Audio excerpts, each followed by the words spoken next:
안녕하세요. 저는 30대 후반의 여자입니다. 여러분, 결혼하고 나서 내가 깜빡 속아 넘어갔구나 하고 후회를 했던 일이 있으셨나요? 물론 자상한 줄 알았던, 늘 내 편인 줄 알았던 남편이 시댁편만 들고 앉아있으면 뒤통수 맞은 느낌이야 나겠죠. 하지만 저에게는 더욱 더 심각한 일이 있었습니다. 믿는 도끼에 발등을 찍는 거라고 처음부터 끝까지 저에게 보여주었던 모습이 거짓이라는 걸 알았을 때 제가 얼마나 당황스러웠는지 모르겠습니다. 사업하는 집안에서 태어나 사업하는 남자에게 시집을 갔는데 그 모든 게 허상이었고 물거품이었다는 사실을 알게 되었을 때 얼마나 큰 충격을 받았을지 상상이나 가십니까? 제가 사람 보는 눈이 없던지도 모르겠지만 작정하고 속이려고 하는 사람들에게 넘어가게 되는 건 어쩔 수 없는 일이더라고요. 정말 제가 제 입으로 제 사연을 소개하면서도 손이 덜덜 떨리는데 심신미약까지 찾아오는 줄 알았습니다. 다행히 현명하게 빠져나갈 구멍을 만들어 탈출하게 되었지만 아직도 그 사건을 생각하면 가슴이 벌렁거리네요. 각설하고 지금부터 저에게 일어났던 통수의 통수를 때려치는 이야기를 시작해 보도록 하겠습니다. 세상에 돈이 전부는 아니라지만 결혼할 때 어느 정도 집안의 수준을 맞춰서 해야 한다는 사실은 인정해야 할 부분이라고 생각합니다. 적어도 저는 사업을 하시는 아버지 밑에서 자라서 남부럽지 않게는 살 수 있었으니까 제 자식에게도 그런 환경을 물려주고 싶다고 생각을 했어요. 우리 아버지께서 하시던 사업이 엄청나게 큰 사업은 아니었지만 그래도 저희 네 식구가 먹고 사는 데엔 부족함이 없는 사업이기는 했어요. 꾸준히 수요와 공급이 있는 사업이었거든요.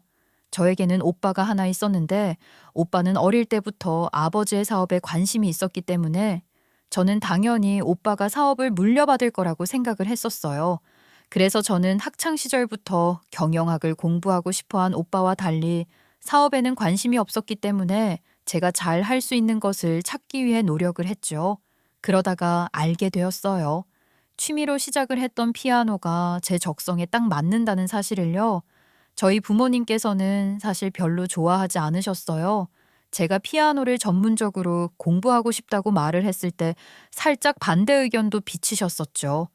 하지만 저는 피아노를 공부하는 게 너무 재미가 있었고 앞으로도 평생 직업으로 삼아 피아노를 친다고 해도 질리지 않을 자신이 있었어요. 그렇게 피아노를 공부했고 예중 예고를 다니고 싶었었지만 제 열정만큼 능력이 따라주지 않았던 건지 예중 예고 입시에서는 떨어지고 말았죠. 대학 입시 때도 오빠는 꽤 알아주는 대학의 경영학과를 들어갔는데 저는 수도권에 있는 별로 이름도 없는 피아노학과에 들어가게 되었어요. 난다, 긴다 하는 대학에 들어가서도 피아노 전공을 해봐야 잘 되기 어렵다고 하는데 이름도 없는 학교를 졸업하게 되었으니 제가 할 수 있는 건 주말에 교회에 나가서 피아노 반주를 하면서 푼돈을 벌고 평일에는 피아노 학원에서 강사로 일을 하면서 어린 아이들을 가르치는 일뿐이었죠. 하지만 저는 그래도 좌절하지 않았어요. 부모님께서 부족함을 채워주시기도 했었고 이렇게 사는 삶이 여유롭고 나쁘지 않다는 생각을 했기 때문이었어요. 참 철없죠. 철없이 살다 보니까 더더욱 철이 안 들더라고요. 부모님의 등골을 빼먹고 있다는 생각도 하지 못하고 한 달에 겨우 150만 원도 안 되는 돈을 벌면서 친구들 만나서 노느라 다 쓰고 그렇게 살았거든요. 그러다가 시간만 흐르고 나이만 먹게 되었어요. 제가 하는 거 없이 나이만 먹으니까 저희 부모님께서도 많이 불안하셨겠죠. 제 나이가 34이 되었을 때도 저는 여전히 초등학교 앞에 있는 음악학원에서 피아노 강사 일을 하고 있었고 주말에는 교회에 나가서 반주 일을 하고 있었거든요. 그 사이에 최저임금이 올라 월급을 그래도 조금 올리긴 했지만 피아노를 전공한 사람치고는 돈을 얼마 벌지 못했었죠. 결국 보다 못한 아버지께서 저에게 피아노 학원을 하나 차려주셨습니다. 그때부터는 조금은 더 안정적인 생활을 할 수 있었던 것 같아요. 죄송스러운 마음이 크긴 했지만 그래도 이렇게 살다가 좋은 사람 만나서 결혼을 하면 되겠다 싶은 생각도 들었었고요. 나이가 34살인데 피아노 학원도 하나 운영을 하게 되니까 주변에서 결혼을 위해 소개팅을 해주겠다는 사람들도 여럿 있었죠. 근데 매번 그렇게 잘 되진 않았어요. 피아노 학원을 운영한다고 해서 돈을 많이 버는 것도 아니었고 특출난 것이 없었는데 집안은 또 사업을 하는 집안이니까 상대가 부담스러워하는 것도 있었죠.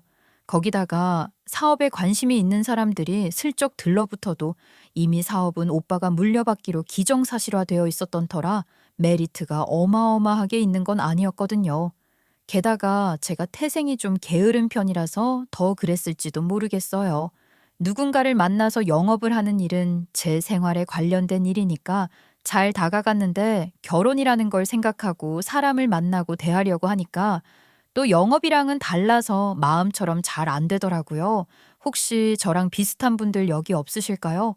의외로 저처럼 일에 관련된 것 이외에는 무던하게 흘러가는 걸 좋아하시는 분들이 꽤 있으실 것 같아서요. 아무튼 그렇게 시간이 흘러가는 대로 살다 보니까 늘 적극적으로 일상에 임하시고 목표를 가지고 생활을 하시는 아버지께서 제가 많이 걱정이 되셨나 봐요.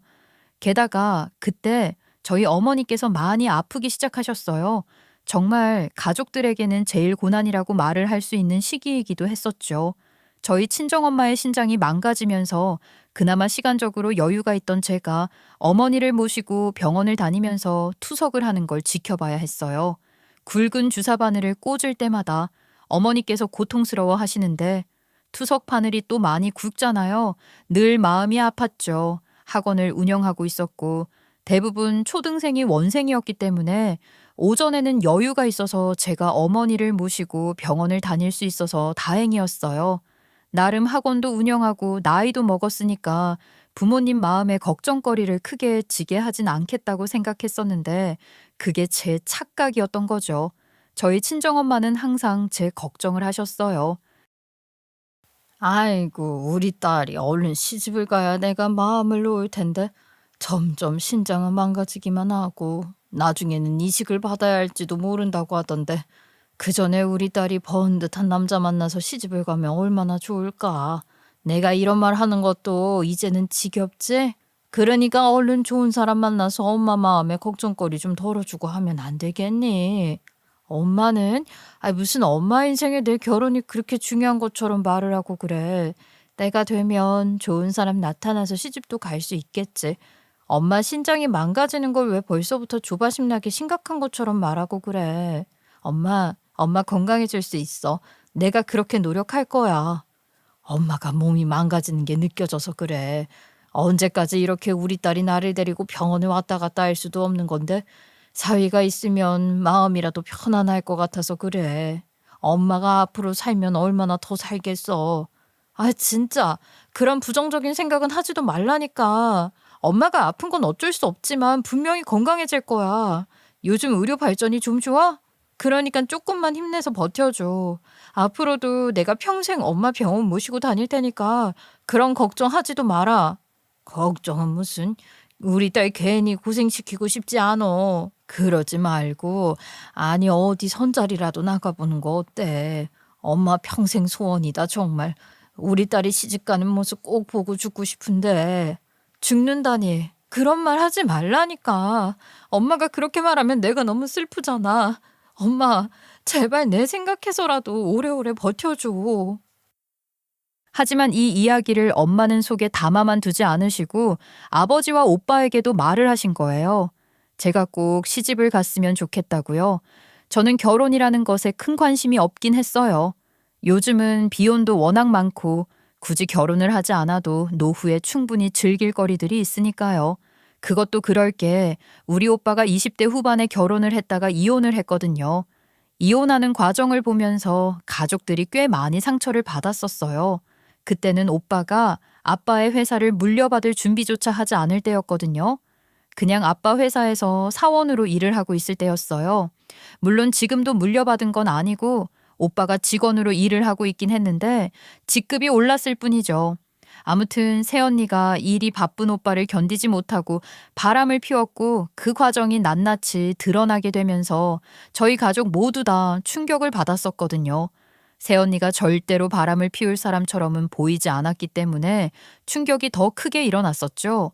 그 모습을 보면서 결혼이라는 건 가끔은 감당하지 못할 현실이구나 싶어서 저는 비혼으로 마음이 조금 더 기울게 되었어요. 오빠가 또 이혼이라는 아픔에 한동안 무기력하게 지내기도 했었고요. 늘 당당하게 본인의 일을 최선이라고 생각하며 열정을 다했던 오빠가 한순간에 무너지는 걸 보면서 저는 결혼이라는 게 늘 좋을 수는 없는 거라고 생각하게 되었죠. 거기다가 저는 오빠보다 능력치가 더 낮은 사람이었으니까 자신감이 없기도 했고요. 하지만 친정엄마의 투병이 길어지고 점점 살이 빠지고 피부색도 거무죽죽하게 변하는 걸 보면서 정말 살 날이 얼마 안 남은 건가 하는 생각을 하게 될 때쯤 저희 친정엄마가 선언을 하셨어요. 죽기 전까지 무조건 제가 결혼하는 걸 보고 싶다고 말이죠. 저는 너무 얼토당토한 이야기라고 생각을 했지만 그때부터 저희 가족 모두가 저에게 닥달을 하기 시작했어요. 특히 결혼은 선택이라고 울부짖던 오빠까지 저를 설득하더라고요. 이혼의 아픔을 겪고 누구보다 비혼주의로 살겠다는 저를 응원해주던 오빠까지. 그러니까 저도 마음이 기울었죠. 야, 아무리 결혼이라는 게 요즘은 필수가 아니라고 하지만 엄마가 네 걱정되어서 도무지 마음이 안 놓인다는데 엄마 생각해서라도 결혼하자, 어? 엄마가 무조건 너 결혼하는 건 봐야겠다고 하시잖아. 효도한다고 생각해, 응? 아니, 오빠, 결혼이라는 게 뭐 나 혼자서만 하겠다고 하면 할 수 있는 것도 아닌데 당장 어디서 남자를 구해서 결혼을 해. 진짜 말이 되는 소리를 해야지. 엄마도 억지 부리는 거야. 그러지 말고 오빠가 괜찮은 자리 한번 마련해 볼게. 너 오빠가 소개해준 사람이라면 믿을만 하지 않겠어? 남자는 남자가 골라주는 법이라고 저에게 결혼 상대를 구해보겠다고 말을 하는데 솔직히 저희 오빠 그렇게 괜찮은 사람 아니거든요. 새언니가 바람을 피운 것도 오빠가 가정에 큰 관심을 주지 않았고 본인이 회사를 물려받겠다는 생각에 빠져서 일만 열심히 했었기 때문에 새언니가 눈을 돌린 것도 있다고 생각을 해요.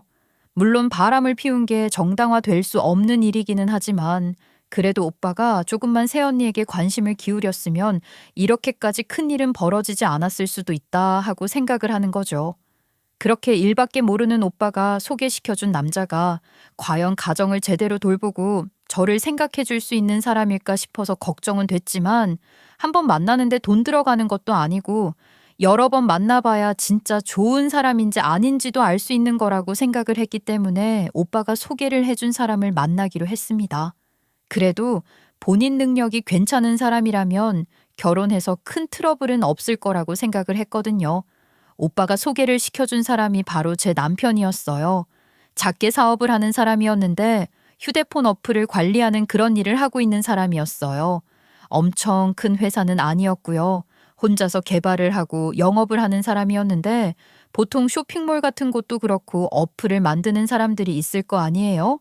대기업 같은 데야 본인 회사에 어플 개발자들을 두고 쓰겠지만 작은 자영업 몰 같은 곳은 어플 개발자를 직원으로 두고 쓰기엔 부담이 크잖아요. 그러니까 외주를 맡기곤 하는데 그 외주를 담당하는 사업을 하고 있었던 거죠. 자영업자들의 니즈에 맞춰서 어플을 개발하고 돈을 버는 사람이었던 것입니다. 물론 혼자서 하다 보니까 거의 같은 스타일로 어플 개발을 해서 수주가 많이 들어오는 건 아니었어요.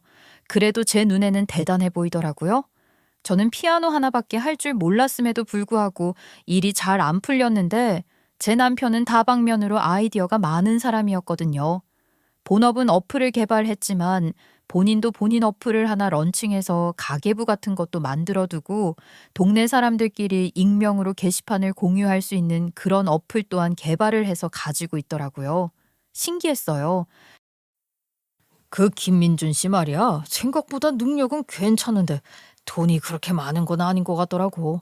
개발하는 데 들어가는 비용은 혼자 해서 거의 없다고는 하는데 대부분 무료 어플이다 보니까 광고가 붙지 않으면 수익이 나질 않는다나.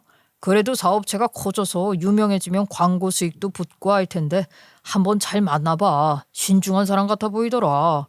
오빠는 그런 사람이랑 어떻게 인연이 닿은 건데 사업 분야도 완전 다른데 신기하다. 아, 내가 우리 아버지 회사 대표로 사업 설명회에 방문을 한 적이 있었는데 거기서 만나게 됐어. 나이대도 비슷하고 해서 대화가 잘 통하더라고. 그때 투자자를 찾는다고 그랬었는데 찾았는지는 모르겠네. 오래 본 사이도 아니었는데 괜찮은 사람 같다면서 저에게 잘 해보라고 하더라고요. 뭐 한두 번 만나서 아니면 때려치우면 되겠다 싶어서 알겠다고 하고 우리 엄마가 많이 아팠으니까 정말 효도하는 마음을 가져보자 하는 생각으로 몇 번 더 만났는데 생각보다 참 자기 꿈에 대한 확신이 있는 사람이었고 앞으로의 계획을 차근차근 세워둔 사람이라는 걸 알게 되었어요. 그렇게 몇 개월을 데이트하듯이 만나다가 결혼을 하기로 결심을 했고 저희는 양가 상견례를 진행하게 되었습니다. 그것도 참 걱정이 많았어요. 엄마가 너무 많이 상태가 안 좋아지셔서 식사도 거의 대체식으로 하셔야 했고 신장 기능이 완전히 망가져서 이식조차 하기 힘든 상태였거든요. 신장 이식 수술이라는 게 신장만 준비된다고 아무나 다 할 수 있는 건 아니더라고요. 이미 혈관도 많이 상했고 수술을 해봐야 의미가 없다고 해서 저희는 하루라도 더 엄마가 기쁜 마음으로 살 수 있기만을 기도하는 상태였거든요.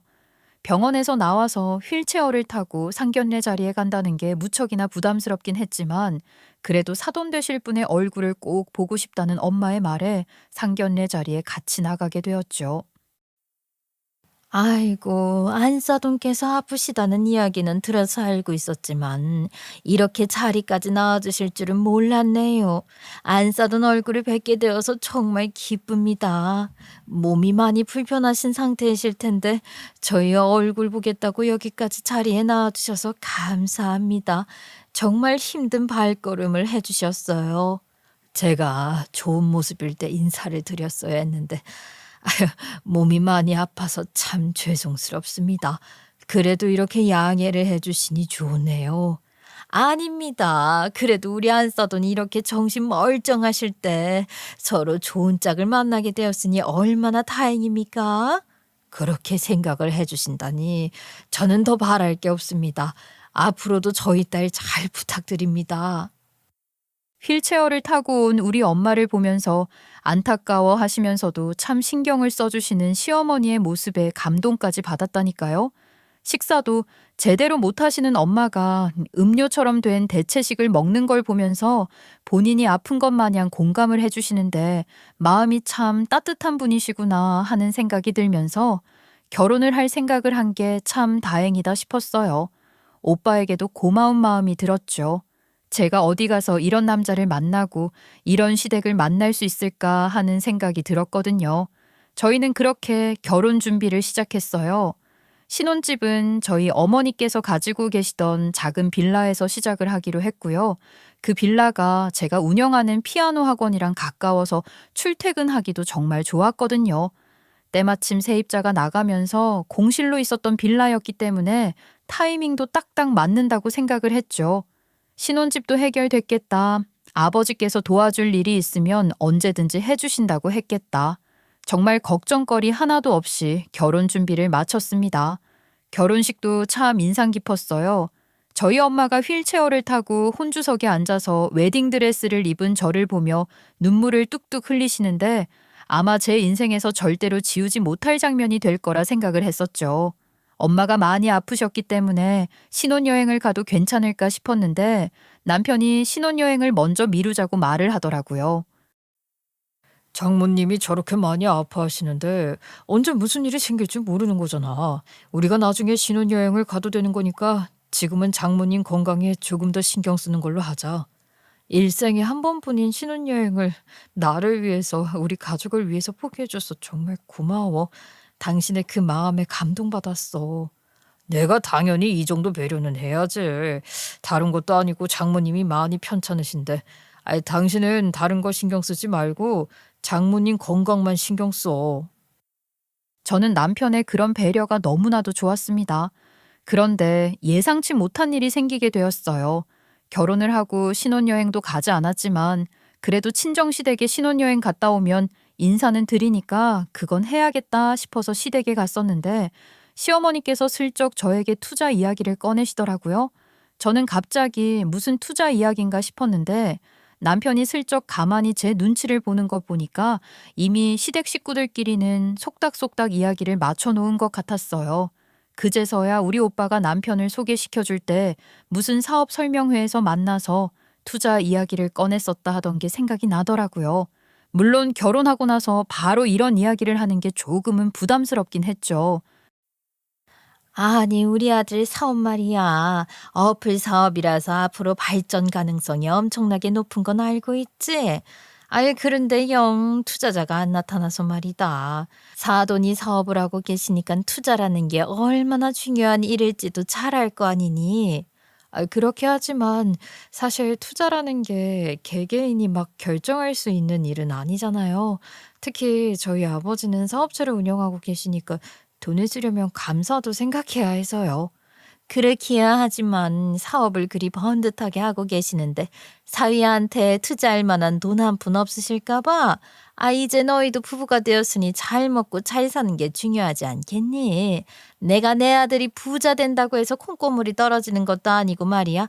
다 너희 부부 잘 되라고 하는 소리인 거 알지? 그럼요. 어머님 마음이야 100번 이해하죠.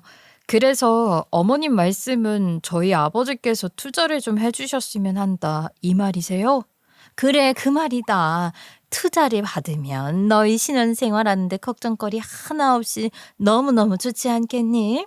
나는 말이다. 네가 우리 아들 내조를 잘 해주었으면 좋겠다. 너도 피아노 학원을 운영하고 있으니까 돈이라는 게 얼마나 중요한 건지 잘 알고 있을 거 아니니. 다 너희 부부 잘 되라고 이야기하는 거야. 아직 저희가 혼인신고서를 작성하지 않아서 작성한 다음에 부모님께 한번 여쭈어볼게요. 그래, 맞다. 아직 법적인 부부가 되지 않았으니까 사돈댁에서도 좀 그러실 수 있겠다. 어디 한번 투자 이야기를 잘 꺼내서 우리 아들 사업에 보탬이 되어줄 생각 진득하게 해봤으면 좋겠다. 일단 저는 시간을 벌어야 한다는 생각을 했어요. 결혼식을 올린 지 얼마나 되었다고 투자 이야기를 하는 건지 그 꿍꿍이가 조금 이상했거든요. 물론 그 전에는 가족이 된 것도 아니었고 결혼식장에 들어가기 전까지 어떤 상황이 생길지 모르는 거니까 부담 주지 않으려고 이야기를 꺼내지 않은 것일지도 모르지만 결혼하자마자 이런 이야기를 꺼내니 좀 그랬거든요. 남편의 사업이 휘청거리는 것도 아니었고 그저 평온하게 흘러가고 있다고 생각을 했는데 투자 타령을 하니까 불안한 마음도 들었어요. 혹시 제가 모르는 남편 사업에 구멍이 있는 건 아닐까 싶기도 했고요. 남편이 하는 사업에 제가 큰 관심을 두고 있지 않았고 저야 생활비만 받으면 그만이라고 생각을 했으니 안일하게 생각했던 것도 있었거든요. 게다가 오빠가 소개를 시켜준 사람이고 성품이 워낙 바른 사람이었으니까 사업을 하든 뭘 하든 잘하겠거니 하고 생각했던 것도 있었어요. 저는 피아노 학원을 운영하고 있었으니까 크게 생활비가 부족하다는 생각도 안 했고요. 하지만 시댁에서 투자 이야기를 먼저 꺼내셨으니 아예 모른 척을 할 수는 없겠다 싶어서 기회를 봐서 이야기를 해야겠다고 생각을 했죠. 그리고 기회가 찾아왔어요. 저희가 구청에 가서 혼인신고서를 작성하기로 했는데 증인이 필요하다는 이야기를 듣고선 아버지와 함께 가게 되었거든요. 사실은 오빠가 같이 가주겠다고 했는데 하필이면 회사에 일이 생겨서 아버지가 대신 오셨죠. 이참에 혼인신고서도 작성을 하고 투자 이야기도 꺼내면 좋겠다 생각을 했었는데 사람이 어떻게 매번 계획대로 살 수 있겠어요. 혼인신고서를 작성하고 정말 부부로서의 삶을 살게 되었는데 정말 기가 막힌 일들이 이제부터 일어나기 시작하면서 투자 이야기는 아예 꺼내지도 못하게 되었죠. 이걸 정말 어떻게 설명을 해야 할지 모르겠네요. 시댁 식구들은 정식으로 부부가 되기만을 기다리면서 그동안 발톱을 숨겨왔었던 건지 상상도 못할 일이 벌어지더라니까요. 제가 투자 이야기를 아버지께 꺼내지 못했잖아요. 상황이 그렇게 흘러가게 되어서 어쩔 수 없는 일이긴 했지만 제가 시댁에는 투자 이야기가 무산되었다는 식으로 말을 둘러서 전했거든요. 그런데 투자 이야기가 무산되었다고 하자마자 시어머니께서 저에게 갖은 요구를 시작하시는 겁니다. 분명히 상견례를 하고 결혼 준비를 하면서 본인은 시집살이 시킬 생각 전혀 없다. 그저 우리 아들이랑 행복하게만 살면 된다고 인자한 얼굴을 하셨던 시어머니께서 완전히 돌변을 하시는 거죠. 세상에 저를 무시하는 발언을 하시고 돈 타령을 엄청나게 하시는 거예요. 저는 이게 전부 투자가 무산되어서 생긴 일이구나 하고 생각할 수밖에 없었어요. 피아노 학원을 운영해서 돈을 벌면 얼마나 벌겠니? 사업하는 우리 아들의 내조를 제대로 하려면 돈이 넉넉해야 하는데 우리 아들이 어플 개발하는 데 들어가는 돈이 장난 아니라고 하던데 그 값을 다 대줄 만큼의 능력은 되어야 하는데 말이야. 아이, 투자 이야기도 진전되는 게 없고 내가 이래서 어디 안심이나 되겠어? 어머님, 여태 그이가 알아서 스스로 잘 해왔는데 결혼했다고 해서 갑자기 어플 개발하는데 돈이 많이 필요하다. 이건 좀 아니지 않나요? 여태까지 해온 게 있으니까 앞으로도 잘할 수 있을 거예요. 어머님 아들의 능력을 좀 믿어보세요. 그동안은 우리 아들이 쉬는 날 어디 일용직 아르바이트라도 해가면서 필요한 금액을 메꾸고 우리가 도와주기도 하고 그랬었다. 근데 이제는 결혼까지 했으니 우리한테 손을 벌리는 건 아니지 않나 싶어서 말이다. 나는 또 사업하는 사돈이 있으니까 괜찮겠거니 했건만. 그래도 제가 버는 돈은 저희 부부 고정생활비로 쓰고 있으니까 그이가 조금 여유롭게 준비할 수 있지 않을까요? 생활비는 따로 안 나가잖아요. 그이가 번 돈 전부 사업에 투자해도 되는 상태인데 저희 친정에만 기대는 건 좀 아닌 것 같습니다. 참나. 아니, 사업하는 사돈댁 덕을 좀 보는 게 어떻다고? 그리고 우리 아들이 우리 집에서 살 때는 뭐 생활비 내고 살았는 줄 아니? 내가 하고 싶은 말은 그게 아니다. 우리가 그동안 아들한테 쏟아부은 돈이 있으니까 그 돈 돌려받고 싶어서 하는 말이다. 아, 네? 갑자기 돈을 돌려받고 싶으시다고요? 투자 이야기를 하시다가 갑자기 웬? 갑자기는 뭐가 갑자기니? 아니, 우리가 아들 뒷바라지하느라 그동안 모아둔 노후자금도 다 털었고 하니 이제는 우리가 용돈 좀 받아서 생활해도 괜찮지 않겠니? 자식이 받아먹기만 하고 효도를 안 하는 것도 안 될 말이지. 그 부분은 그이랑 상의를 해보고 결정할게요. 어머님 아버님께 용돈을 드리면 저희 친정에도 드려야 하는 거잖아요. 상의할 게 뭐가 있겠어. 당연히 우리 아들은 오케이 하겠지. 그동안 우리한테 못했던 효도 제대로 받아보고 싶다. 그리고 사업하시는 사돈이 있는데 친정에는 왜 용돈을 드리니? 우리 집이랑 사정이 비슷한 것도 아니고 괜히 용돈으로 우리 아들 부담 줄 생각 말고 우리한테나 줘. 물론 우리 아버지 사업이 점점 더 승승장구하고 있다고 하긴 했지만 제 개인적인 재산도 아니고 어차피 물려받을 것도 오빠인데 우리 아버지 사업에서 벌어들이는 수익을 시모가 계속 궁금해하는 것도 모자라 탐까지 내는 거예요. 하루는 저를 붙잡고 이런 말을 하더라니까요. 근데 내가 궁금해서 그러는데 사돈이 운영하시는 그 사업체에 네 지분은 없니? 어머님, 저는 경영도 전혀 모르고 평생 피아노만 쳐와서 그 사업에는 관심도 없어요. 오빠가 어차피 물려받을 거고 알아서 할 거라 저는 지분도 없는걸요? 아이고, 답답하. 왜 관심이 없어? 너도 몰라도 뛰어들어가서 콩고물 얻어먹을 생각을 해야지. 그럼 그 큰 사업을 전부 네 오빠에게만 주겠다는 거야? 너도 뭐가 얻어와야지. 굳이요? 제가 그 사업에 뭘 도움이 된 게 없는데 뭘 얻어와요? 어릴 때부터 오빠는 사업에 관심이 많았고 당연히 오빠가 물려받을 거라고 생각했었어요. 그러니까 저는 욕심내지 않았죠. 그러니까 자식이 둘인데 공평하게 반반 나눠야지. 너는 돈 한 푼 안 받고 그 사업체를 오빠가 물려받는다는 게 이상하지 않니? 그거야말로 아들이랑 딸이랑 차별하는 거 아니야. 어머님, 차별이라니요. 저희 부모님 들으시면 깜짝 놀랄 소리를 저도 받았잖아요. 피아노 학원 차려주셨는걸요. 그건 뭐 공짜로 생긴 거겠어요? 그 월 매출 해봐야 끽 해봤자 몇백만 원짜리랑 수십억짜리랑 같니? 에이구, 내가 아주 멍청한 며느리를 뒀구만. 계산기 하나 제대로 못 두들겨? 저는 살면서 단 한 번도 사업체에 욕심을 낸 적이 없었는데 시어머니가 멍청하다고 이야기를 하니까 어이가 없었죠. 처음부터 오빠가 물려받을 사업체라고 생각을 했고 제가 욕심을 낼 자격도 없거니 부모 형제 간에 트러블이 생기는 것도 싫어서 제 몫만 다 하자고 생각했었던 건데 시어머니가 끼어들어서 뭐라도 얻어오라고 하니까 난감할 뿐이었어요. 그런데 제 남편까지도 자꾸 저희 아버지 사업에 관심을 가지는 겁니다. 저는 시댁 식구들이 왜 이렇게 사업 욕심을 부리는지 이해를 하지 못했어요. 각자 자기가 할 일 잘 해내고 있는데 왜 욕심을 부리냐고요. 내가 우리 엄마 말을 듣고 생각해 본 건데 이 어플 사업해봐야 돈도 안 되고 나도 장인어른 회사에 들어가서 어디 일 좀 해볼까? 우리 아빠 회사에 대한 지식도 없으면서 무슨 일을 하겠다고 그래. 그거 욕심이고 오만이고 자만이야. 제발 당신이 하는 일이나 잘했으면 좋겠어. 아이, 무슨 말을 그렇게 심하게 해. 회사 일이야 천천히 배우면 되지. 형님이라고 뭐 처음부터 알았겠어. 가족 사업하면 좋잖아. 아니, 당신은 어플 사업하고 있으면서 갑자기 왜 그런 소리를 하고 그래? 당신 사업은 어떻게 하려고? 돈이 안 되니까 하는 말이지. 이렇게 살다가는 나중에 그냥 당신 피아노 학원에서 셔터맨 하게 생겼다니까. 그럴 바에야 장인어른 사업장에 들어가서 일이라도 하게 되면 나중에 형님이 사장하고 내가 이사하고 그러면 딱이잖아.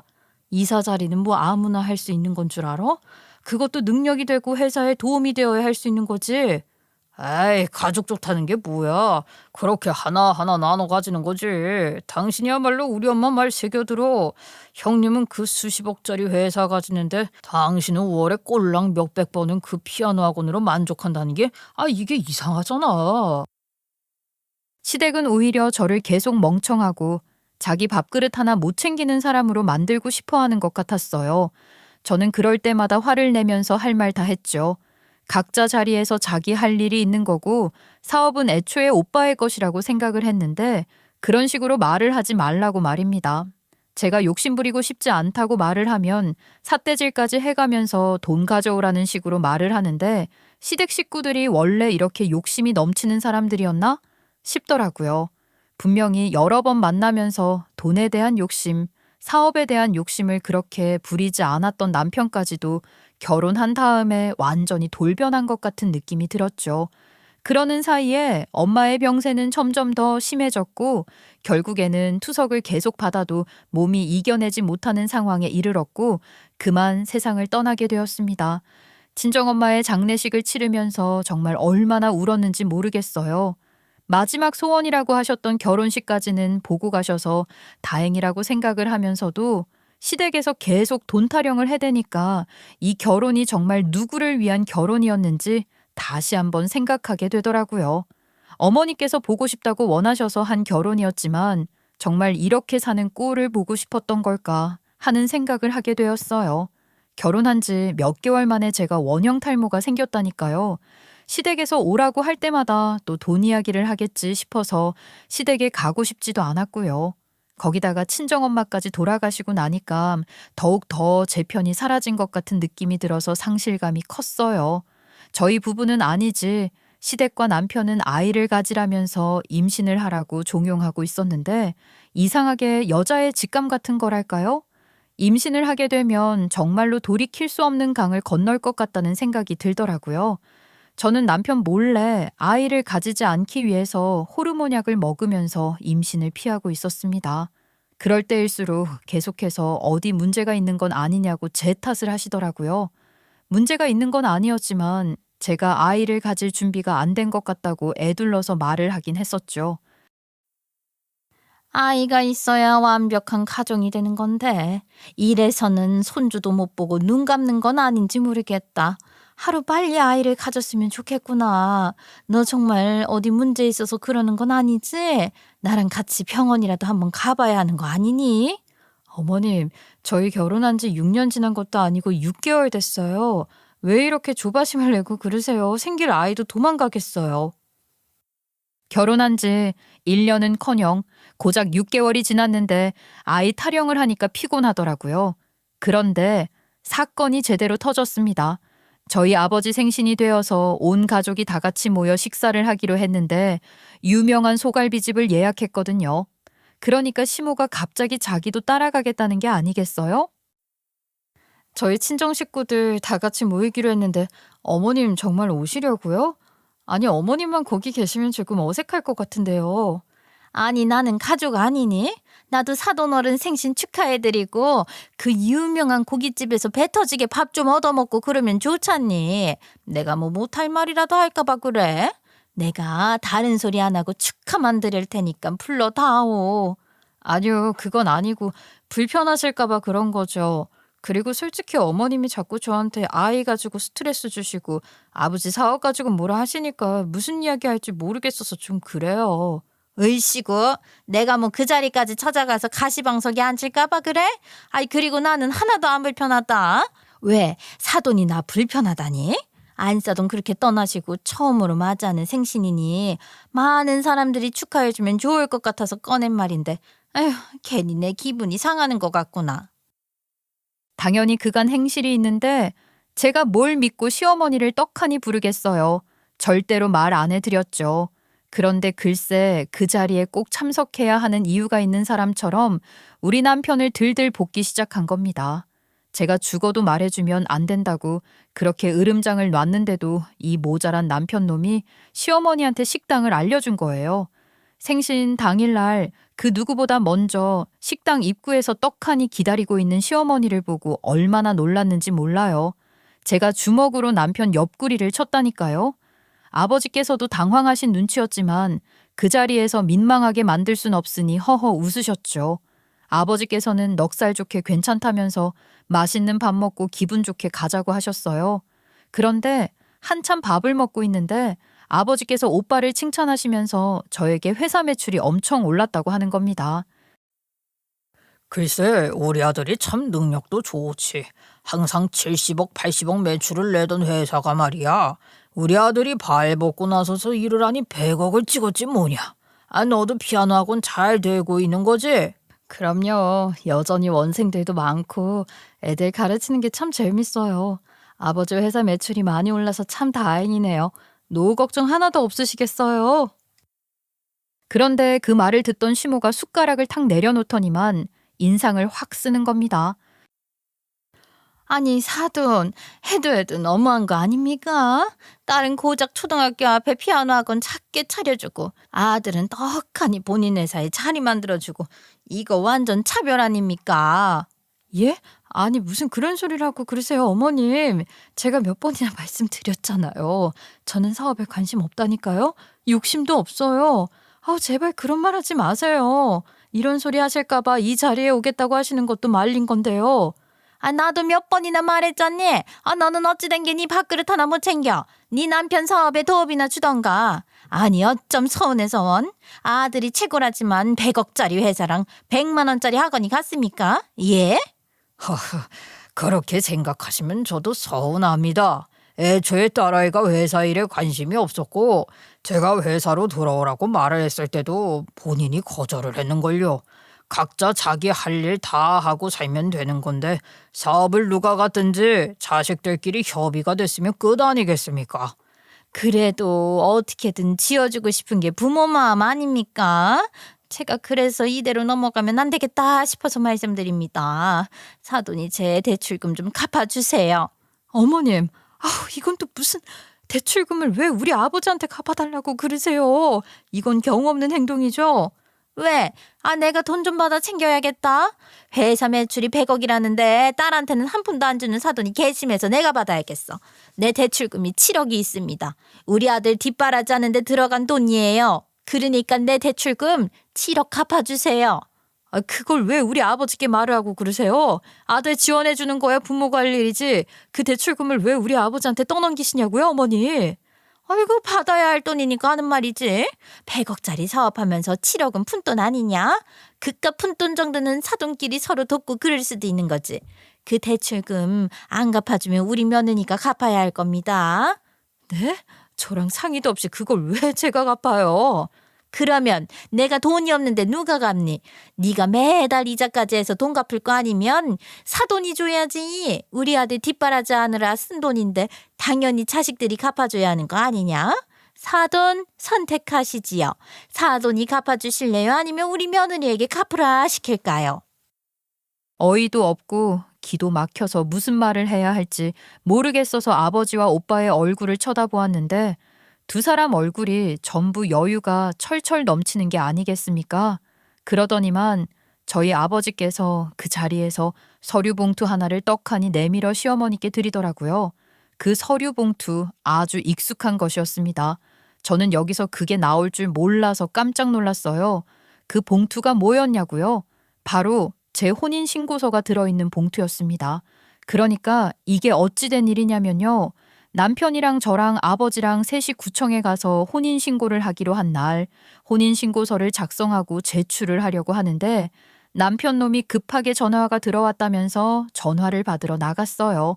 저에게 제출을 하라고 전화만 하고 오겠다고 하길래 알았다고 했는데 구청에서 남편이랑 같이 오라고 하는 거예요.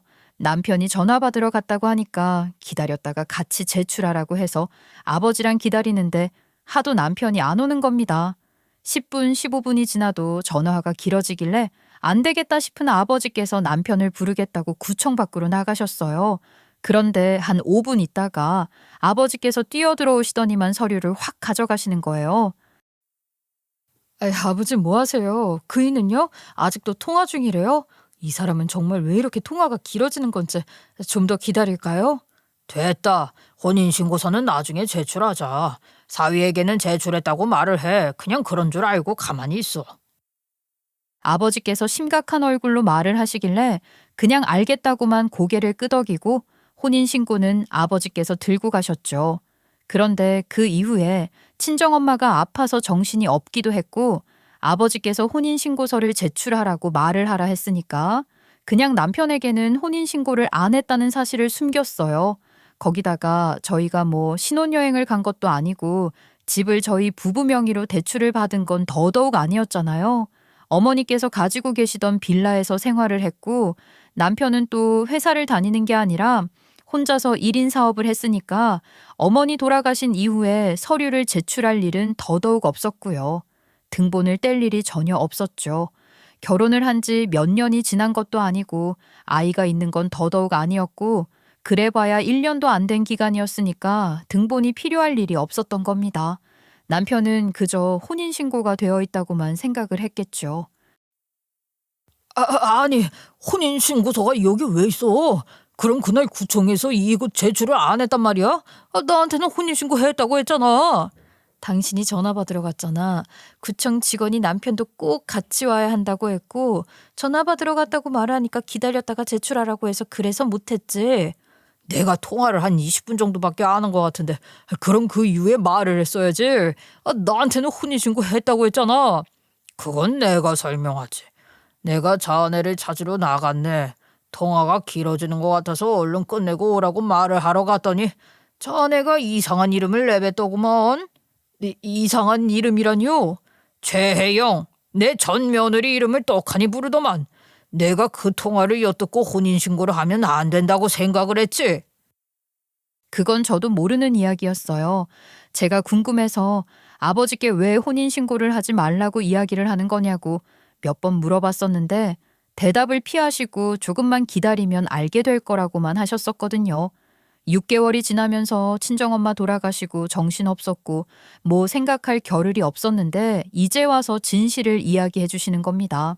그러니까 남편이 통화를 했다는 여자가 바람나서 우리 오빠랑 이혼을 한 새언니였던 거예요. 아버지께서는 남편의 통화 상대를 알고 나서 그 이후에 몰래 뒷조사를 시작하신 겁니다. 둘이 휴대폰으로만 연락을 주고받는지 도통 꼬리가 잡히지 않아서 오래 걸렸다고 하더라고요. 그러다가 딱 꼬투리를 잡은 거죠. 남편이랑 새언니가 만나는 걸 흥신소에서 잡아낸 겁니다. 몰래 대화까지 녹음을 해왔다면서 증거를 딱 내놓았는데 기가 막힌 일이 있었더라고요. 새언니가 바람이 났던 사람이 바로 남편의 절친이었던 겁니다. 근데 웃긴 게 새언니가 바람을 피운 사람이 보통 사람이 아니라 유흥업소에서 종사하는 남자였거든요. 그걸 알게 된 아버지께서는 남편의 직업도 의심이 가서 조사를 시작하신 거죠. 어플 쪽이라 아는 분야가 아니라서 그런가 보다 하고 투자도 하셨었던 건데 알아보니까 그 어플 남편 놈이 만든 게 아니라네요. 저희 가족을 작정하고 속여 먹으려고 일부러 새언니에게 정보를 받고 접근을 한 거죠. 그러니까 차근차근 풀면 새언니가 이혼을 한 뒤에 유흥업소에 종사하는 상간남이랑 같이 붙어먹고 살았는데 답이 없었던 거죠. 유흥업소 종사자니까 여자 문제가 얼마나 많았겠습니까? 새언니는 결국 오빠에게 돌아오고 싶어서 눈치를 살살 보기 시작한 거죠. 그런데 오빠 옆에 비집고 들어갈 틈이 있나 없나 살펴보기가 쉽지 않으니까 상간남의 절친인 유흥업소 친구에게 부탁을 한 겁니다. 우리 오빠가 사업 설명회에 간다는 정보는 입수하고 사실 이거야 뭐 매년 갔으니까 알아내긴 어렵지 않았겠죠. 일부러 그 옆에 가서 친한 척하며 정보를 얻어오라고 한 거죠. 수십억짜리 매출을 내는 중소기업을 운영하는 집안이니까 어플 쪽 사업을 한다고 거짓말을 치라고 새언니가 정보까지 다 알아봐 줬다네요. 그렇게 오빠와 친해지려고 한 남편은 저까지 얻어 걸린 겁니다. 오빠가 남편을 좋게 보고 저를 소개시켜준다고 했던 거죠.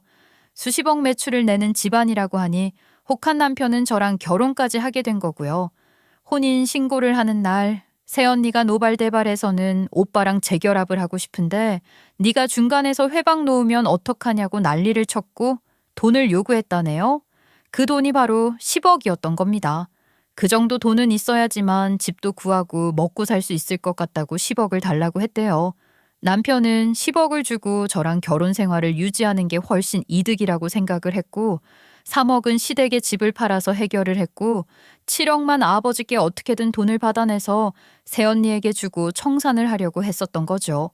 그런데 이 모든 사실이 구청에서 했던 그 통화 하나로 꼬리를 잡혀서 전부 들통나게 된 것입니다. 감히 우리 가족의 뒤통수를 치고 돈을 빼먹으려고 해. 네 놈이 사업한다는 것도 다 거짓말이더만. 남의 사업을 고스란히 지 사업인 척 하면서 투자금도 받아내려고 했었나? 그 돈을 줬으면 어쩔 뻔했어. 거기다가 이제는 대출금을 갚아달라고. 전 며느리한테 주려고. 우리 가족을 뭘로 본 게야? 호구로 본 게야? 그 돈 뱉어내. 그리고 너희 가족 모두 사기꾼으로 집어넣고 내 전 며느리 또한 공갈죄로 집어넣을 거야. 아이고, 이런 법이 어디 있습니까? 우리도 고년한테 당한 겁니다. 우리 아들은 순진에 빠져서 고년 그년이 이전에 나쁜 데서 일 좀 한 거 가지고 협박을 해가지고 어쩔 수 없이 돈 마련해 주려고 한 거예요. 나쁜 데서 이런 걸 숨긴 것부터가 아주 괘씸해. 그래놓고 뭐 번듯한 사업가인 척을 해? 이놈이 우리 집안 사람들의 기만한 것을 아주 단단히 물을 거야. 아니 내가 전 마누라 불륜을 저지른 것도 열받아 죽겠는데 이런 짓을 해서 우리 가족에게 상처 준 건 더더욱 용서 못해. 죄다 고소할 거야. 감히 이런 짓을 하고도 2다리 쭉 뻗고 잠을 잤겠다. 앞으로는 2다리 못 뻗고 잘 감옥으로 보내주마. 모든 진실이 밝혀진 다음 아버지께서는 더 볼 것도 없다며 저희 집으로 같이 가서 오빠와 함께 남편 놈의 짐을 정리해서 현관 밖으로 던져버렸습니다.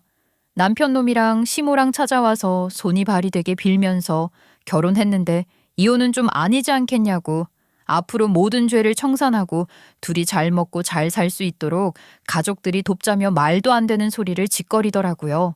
이혼은 무슨 이혼입니까? 혼인신고라는 것 자체를 작성하지도 않았는데 애초에 남남이었지 부부도 아니었다고요. 이혼하고 말 것도 없는 상태라는 걸 왜 지들은 끝까지 모르는 척 하는 건지 꼴이 아주 우습더라고요. 어차피 이제 사돈이 다 알게 되었으니 그년이 까발린다고 해도 뭐 걸릴 거 하나 없지 않겠습니까? 7억이라는 돈 안 줘도 됩니다. 그러니까 제발 우리 아들 사위로만 받아주세요. 허드렛 일 잘합니다. 회사에서 청소부라도 시켜주세요. 하지만 얄짤 없었죠. 저는 바로 간단하게 짐 챙겨서 친정으로 왔고요.